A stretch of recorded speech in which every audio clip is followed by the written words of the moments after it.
भाई बहुत गर्मी पड़ रही है, जिसे कहते हैं ना सड़ी गर्मी पड़ रही है।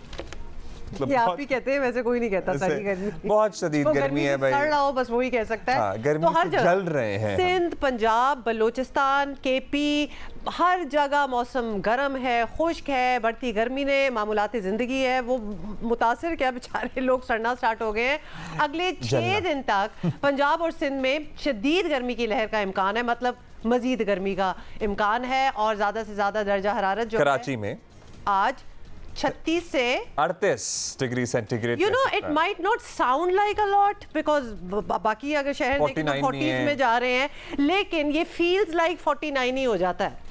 महकमा मौसमियात वालों ने मुल्क के बेशतर इलाकों में हीट वेव का खदशा जाहिर किया है।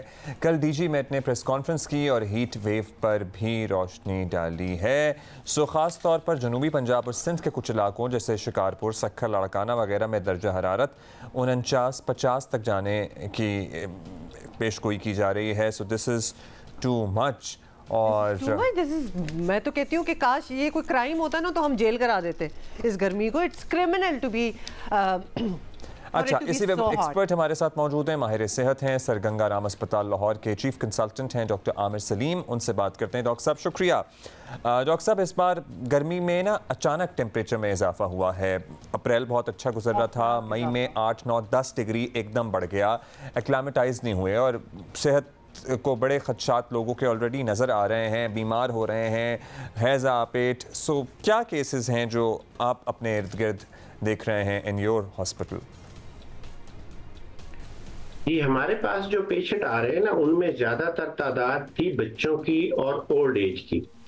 जैसे कि ये पहले भी हमारी उसमें मेंशन किया गया है, जो हीट वेव है ये ज्यादा इफेक्ट करती है एक्सट्रीम एज वाले लोगों को, बुजुर्ग लोगों को जिसमें फीमेल मेल हो, और स्कूल गोइंग बच्चे जो हैं वो ज्यादा वल्नरेबल हैं इस हीट वेव से।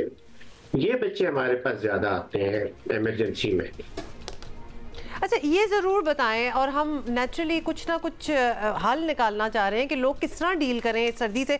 अब वो लोग जिन्हें काम शाम कोई बाहर आउटडोर्स में होता है, चलें उनका तो खैर मजबूरी है, लेकिन अब वो वक्त नहीं आ गया कि जो ऑफिस जो इदारे वर्क फ्रॉम होम पॉलिसी को अडॉप्ट कर सकते हैं for this very reason because it's so hot, तो उनको कर लेना चाहिए। जी बिल्कुल, जैसे हमारे यहाँ पे पंजाब में हमारे वजीर आला साहब ने इनिशिएटिव लिया है। उन्होंने ये कहा है कि जो गर्मी हीट वेव इफेक्ट करती है ह्यूमन बॉडी को, वो पीक आवर्स होते हैं। पीक आवर्स होते हैं 10-11 से लेके 3-4 बजे तक। उन्होंने ये इनिशिएटिव लिया है कि बच्चों की जो स्कूल की टाइमिंग है वो 7 to 11 AM कर दी है।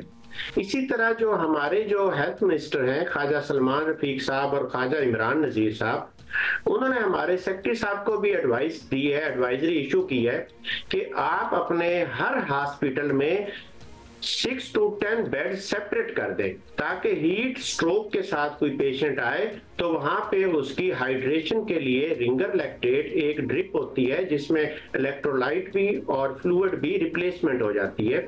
वो हमारे हर हॉस्पिटल में बेड सेपरेट है, ताकि पेशेंट आए तो उसको फौरन से ट्रीटमेंट मिले, ये ना हो कि जी बेड अवेलेबल नहीं है। अच्छा डॉक्टर साहब, आप कुछ प्रिकॉशन बता दें कि हम किस तरह से अपने आप को महफूज रख सकते हैं, या एटलीस्ट अपना ध्यान खुद घर पे रख सकते हैं। कोई ऐसी डाइट, कोई ऐसे मशरूब क्या इस्तेमाल करें?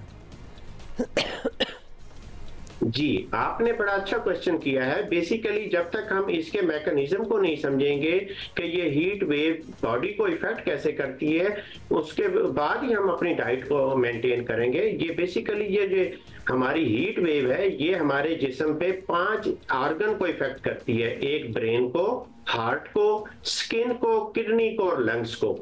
जब ये हमारा बॉडी का मैकेनिज्म उसको रेगुलेट करने की कोशिश करता है तो ब्रेन जो है उसमें अगर हीट ज्यादा है तो उससे कंफ्यूजन होगी, डिजीनेस होगी, पेशेंट का जो कॉग्निटिव एक्टिविटी है वो इफेक्ट होगी। बाज़ औक़ात पेशेंट कोई वर्किंग उस पे है तो वो गिरने का भी डर होता है। हमें अपनी डाइट से ज्यादा वो बेहतर ये होता है कि हम अपने इर्द गिर्द भी नजर रखें, हम अपने हमसायों पे, कोई कुलीग काम कर रहा है कि उसे कहीं हीट इफेक्ट तो नहीं कर रही, और इसमें जो डाइट का ये है कि आप कम से कम हर आदमी, हर शख्स को चाहिए कि 8 से 10 लीटर पानी तो डेली पिए वो। और अगर वो बाहर हीट वाली जगह पे जा भी रहा है तो अपने आप को अपने ढीले ढाले कपड़े पहने, कॉटन के कपड़े हो, लूज फिटिंग में हो और लाइट कलर हो। डार्क कलर हीट को एब्जॉर्ब करते हैं, डार्क कलर को अवॉइड किया जाए। और अगर कोई पेशेंट आपके पास आ भी जाता है तो उसको आप कम से कम जो टाइट कपड़े हैं उनको उतारें और उसको कूल ठंडी जगह पर ले जाएं, ताकि उसकी जो हीट का जो इफेक्ट है वो कंप्रोमाइज हो सके, वो बेहतर हो सके। डाइट में सबसे ज्यादा बेहतर जो है प्लेंटी ऑफ वाटर है, और उसमें जो स्पोर्ट्स ड्रिंक कहते हैं जिसमें हम ORS मिला लें या शिकंजी पी लें, या आजकल हमारे पास जो आया हुआ है वाटरमेलन है, इसका इस्तेमाल ज्यादा करें। अच्छा, होपफुली आई एम होपिंग कि ये तो अब तक हमें इतनी गर्मी हम लोग बर्दाश्त करते हैं कि ढीले कपड़े पहनना या लाइट कलर्स पहनना ये सब कुछ मतलब समझते नहीं होंगे लोग। नेवर माइंड, हमने याद करा दिया। वैसे भी आपको होता है बॉयज फैशन भी तब्दील हो गया है ना, the skinny jeans and the fitted pants, everything is out.